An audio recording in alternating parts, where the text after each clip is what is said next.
Hi, in front of me is REALME Q2 and today I would like to show you how you can download and apply LED keyboard on this device. Firstly, open Play Store, then type LED keyboard and download this app from this developer. Now open it and tap Get Started. Click OK and tap on the switcher next to LED keyboard. Now choose Active and tap Input Options. Choose LED keyboard again and over here tap on the one that you like the best. I will go for that one.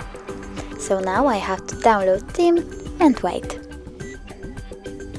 Close an ad. And now when I go back,